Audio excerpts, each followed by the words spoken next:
Olá, bem-vindos à nossa análise de hoje. Vamos mergulhar num assunto que, olha, a gente só costuma lembrar quando o carro vira uma sauna no verão, né? O ar-condicionado. Mais especificamente, os fluidos refrigerantes que rodam ali dentro. Parece super técnico, eu sei, mas essa história envolve questões ambientais sérias, custos que pesam no bolso e até, segundo o material que a gente tem aqui, uma teia bem complexa de interesses comerciais e geopolíticos. A nossa conversa vai se basear em trechos de um documento, assim, bem provocador. O título é Fluidos Refrigerantes, a Grande Fraude, assinado por Alberto Maier e datado de setembro de 2025. Ele traz uma visão, digamos, bastante crítica sobre como esses produtos evoluíram. Então, nosso objetivo aqui é, bom, explorar essa trajetória, sabe? Entender as diferenças entre os fluidos, o que isso significa para quem conserta o carro e para quem dirige. Está meio preso num ciclo de substituições que talvez beneficie mais a indústria do que o planeta ou o consumidor. O material levanta uma pulga atrás da orelha, né? Será que essa história dos fluidos é um ciclo vicioso? Tipo, cada solução ambiental abre caminho para novas patentes, lucros enormes, e quem paga a conta somos nós e as oficinas pequenas. Vamos investigar isso aí. Bom, para começar, vamos voltar lá atrás. O R12, o famoso Freon, criado nos anos 30 pela GM e DuPont, se não me engano. Na época era, nossa, uma maravilha, gelava muito bem, era barato, não pegava fogo. O problema veio bem depois, né? Quando descobriram o lado B dele. Exatamente. Descobriram que ele simplesmente detonava a camada de ozônio. O potencial de destruição, o ODP, era o máximo. E para o efeito estufa, o GWP dele era, assim, absurdo, quase 11 mil vezes maior que o do CO2. E o custo? Antes de ser banido lá pelo Protocolo de Montreal, em 87, era uma pechincha, coisa de $1, $2 o quilo. Nossa, 11 mil vezes! É muita coisa. Muita coisa. E pensa que ele fica na atmosfera por uns 100 anos. O estrago foi, duradouro.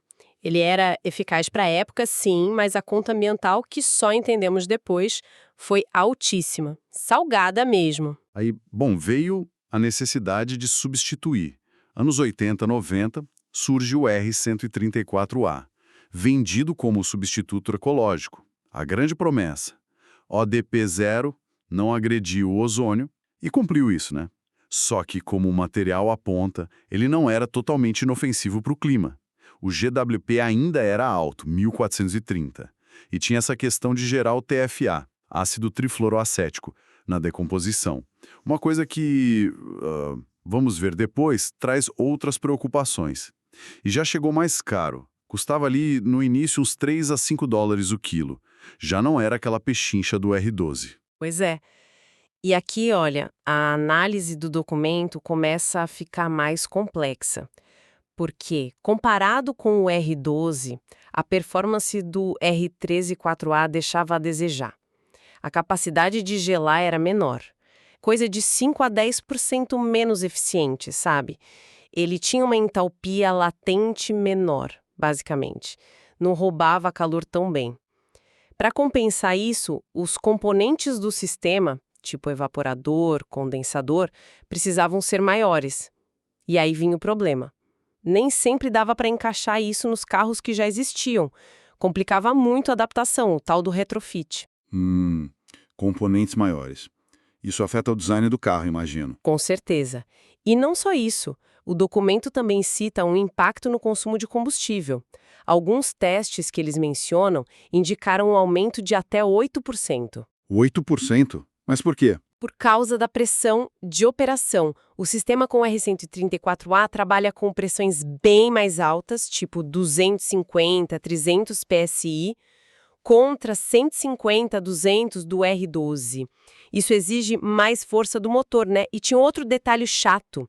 A molécula do R134 é menorzinha. Ah, vazava mais fácil. Exatamente, vazava mais pelas mangueiras antigas. Aí a indústria teve que correr atrás de materiais novos, mais caros, mangueiras com barreira interna, anéis de vedação de HNBR. Isso tudo encareceu o sistema e os reparos. O material estima algo entre 50% a 100% a mais no custo. E o preço do gás em si.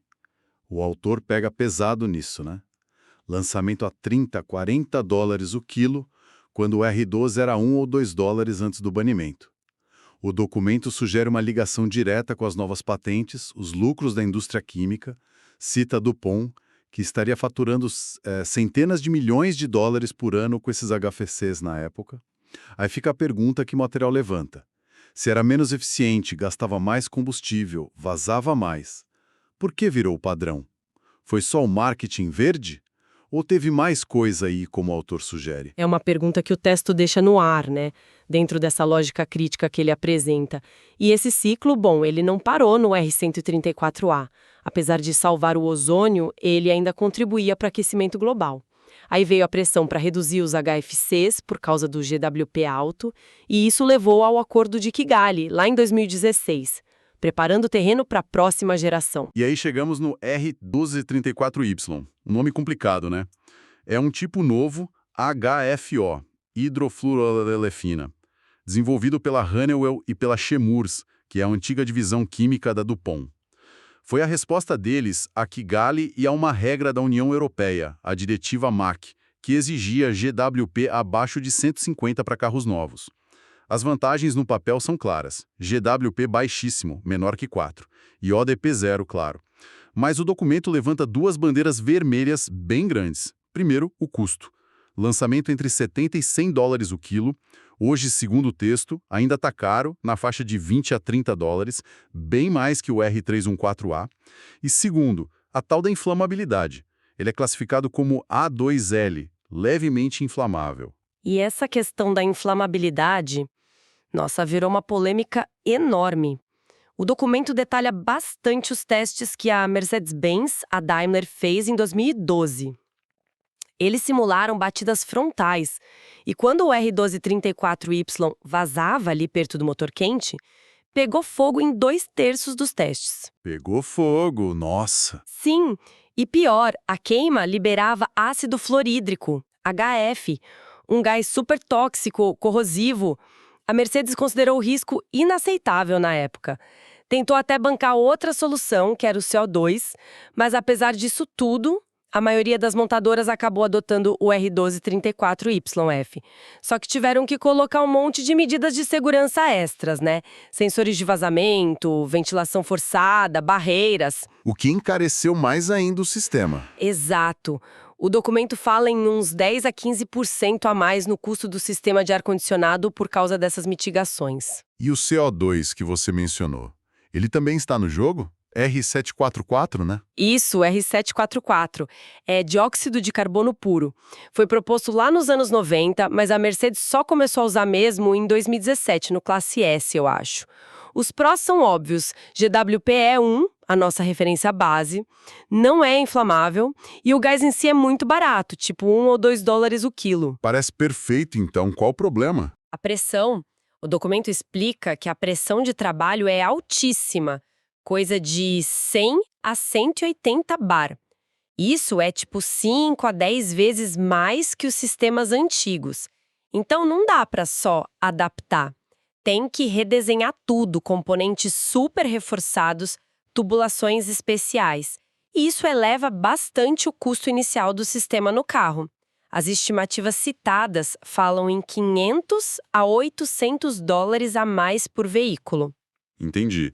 É uma mudança radical. A ficha técnica de cada um, o documento que a gente está analisando argumenta que existe um padrão por trás disso tudo. E aí a gente chega na alegação central do autor, o que ele chama de ciclo da fraude. A tese apresentada é que cada crise ambiental, primeiro o ozônio, depois o aquecimento global, na verdade, vira uma janela de oportunidade. Uma oportunidade para um grupo específico de empresas químicas, né? O texto cita muito DuPont e Chemours e Honeywell. Para quê? Para lançar um novo fluido, protegido por novas patentes, claro, com preços bem mais altos e promovido como a solução verde da vez. Então, a ideia é que a solução do problema vira um novo negócio lucrativo. Basicamente isso, e o material vai além. Sugere que as grandes regulamentações internacionais, Protocolo de Montreal, Acordo de Kigali, a Diretiva Europeia MAC, acabam sendo de alguma forma influenciadas ou pelo menos direcionadas pelo lobby dessas empresas. Para favorecer justamente os produtos patenteados delas. E quem paga essa conta toda, segundo essa análise? O consumidor final, né? Que paga mais caro pelo carro novo e depois pela manutenção. O exemplo da recarga é gritante no texto. R1234YF custando lá fora 150 a 450 dólares, contra 50 a 100 do R134A. E as oficinas pequenas também sofrem um baque enorme. O custo dos equipamentos novos é proibitivo para muitas. Uma máquina para R1234YF custa milhares de dólares. A de CO2, então, nem se fala. E ainda tem as certificações exigidas. Isso acaba excluindo os menores do mercado, né? Exato. Na visão do autor, isso cria uma concentração. O mercado fica na mão das grandes redes, das concessionárias. E o documento também menciona uma dimensão geopolítica nisso tudo. Como seria isso? Bom, ele argumenta que os Estados Unidos, por serem a sede da Honeywell e da Chemours, usam suas próprias regras internas, como o programa SNAP da IPA, e sua influência internacional, tipo no Fundo Multilateral do Protocolo de Montreal, para proteger as patentes das suas empresas e meio que exportar esses padrões para o resto do mundo. A União Europeia, por exemplo, ao exigir GWB abaixo de 150 com a diretiva MAC, acabou dando um empurrão enorme para o R134Y, que é majoritariamente patenteado por empresas americanas, mesmo com toda aquela polêmica da inflamabilidade que a Mercedes levantou. Teve até investigação da Comissão Europeia contra a Alemanha por causa da resistência inicial da Mercedes, sabia? Nossa, que pressão! Desse domínio das patentes ocidentais. E as montadoras, como elas ficam nessa história? O autor argumenta que elas ficam meio que entre a cruz e a espada. Acabam aceitando os fluidos que são impostos para evitar multas ambientais pesadíssimas como as da UE ou as regras de consumo CAFE nos Estados Unidos, e também para evitar processos, atrasos no lançamento de carros. E no fim, repassam esse custo extra para o consumidor. Muitas vezes, claro, usando um discurso de sustentabilidade, o famoso greenwashing, né? Essa tese do ciclo da fraude é bem forte, hein?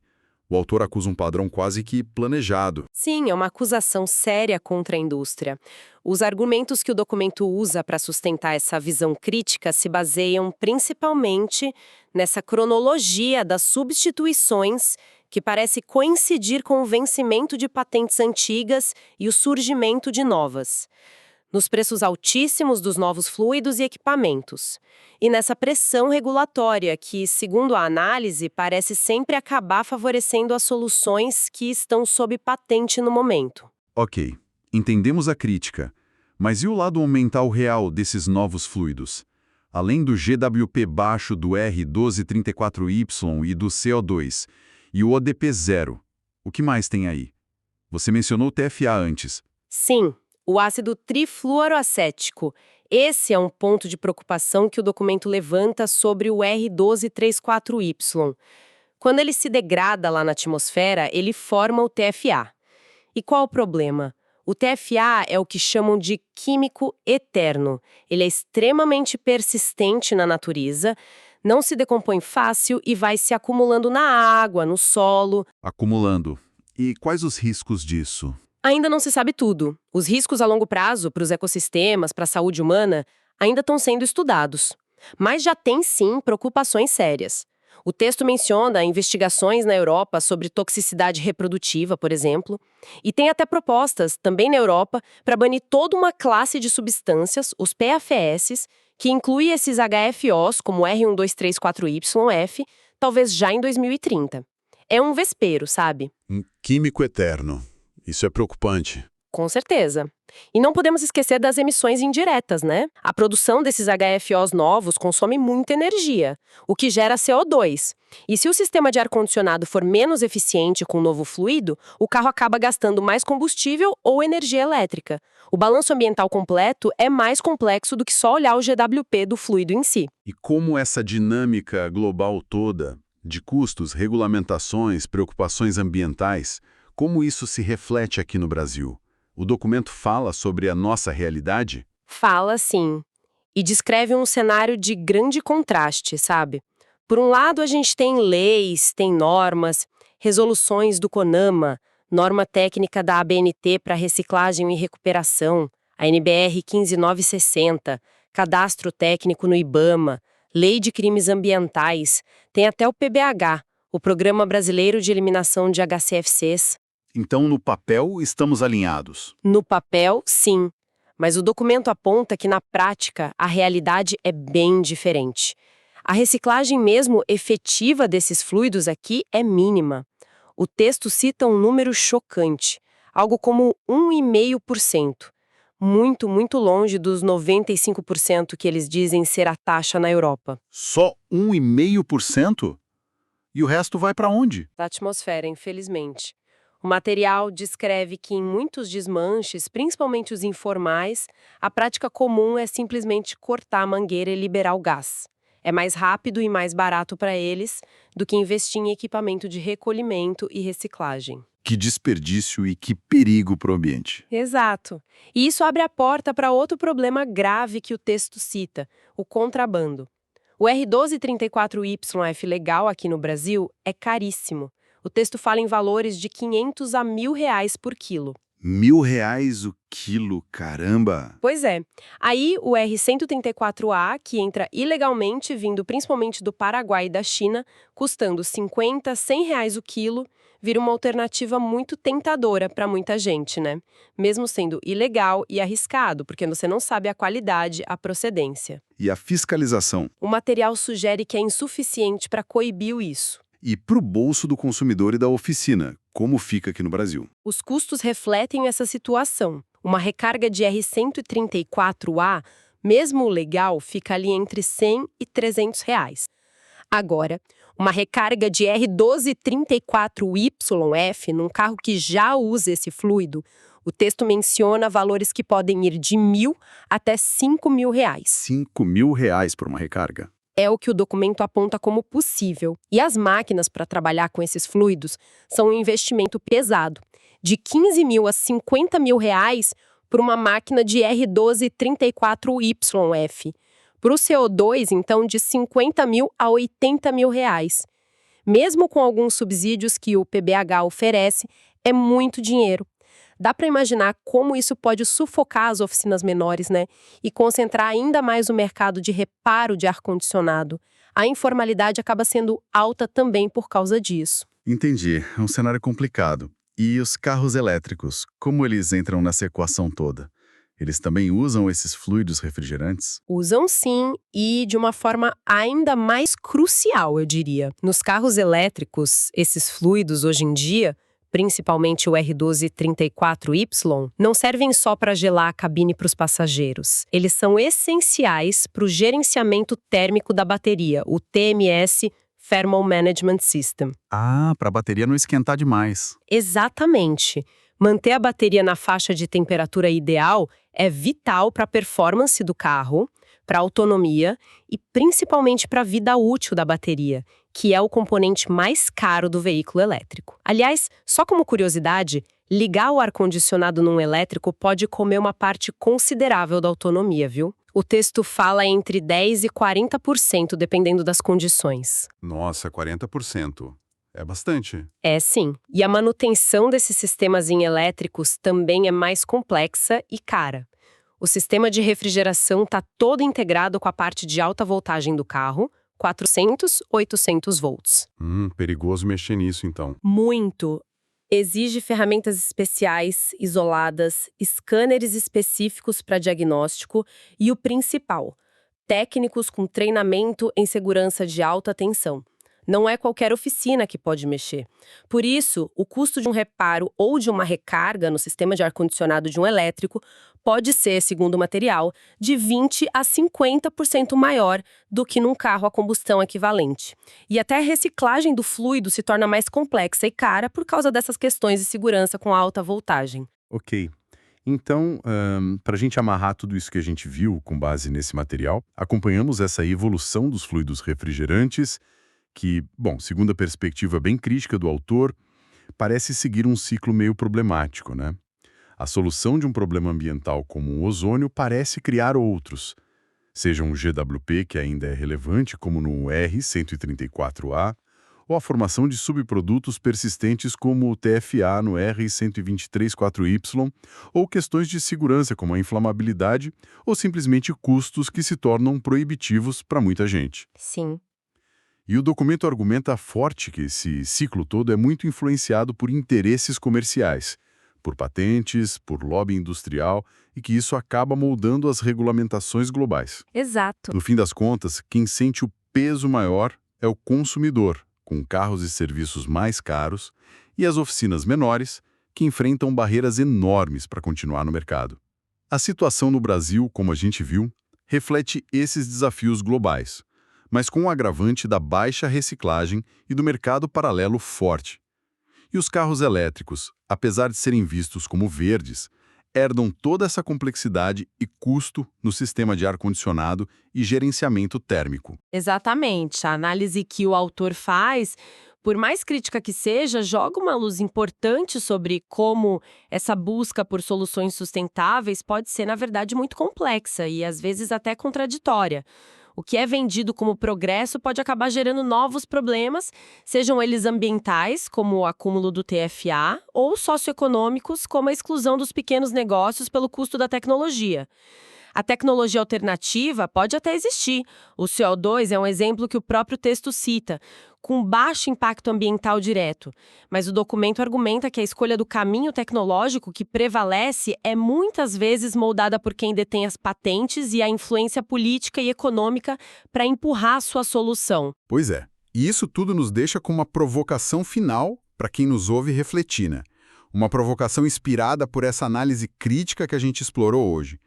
Se esse ciclo que o material descreve for, de fato, real, esse ciclo onde as soluções ambientais parecem gerar novos problemas, custos altíssimos e acabam beneficiando um grupo restrito de empresas, qual seria então o caminho para a gente ter uma inovação em refrigeração automotiva que seja genuinamente sustentável e ao mesmo tempo acessível para todo mundo? Será que é possível quebrar esse padrão? Encontrar soluções que não coloquem o lucro de curto prazo de poucos acima do bem-estar da maioria e, claro, da saúde do planeta a longo prazo? Fica aí a pergunta no ar. A gente agradece muito a companhia de todos nesta exploração do mundo, às vezes surpreendente, dos fluidos refrigerantes automotivos. Até a próxima.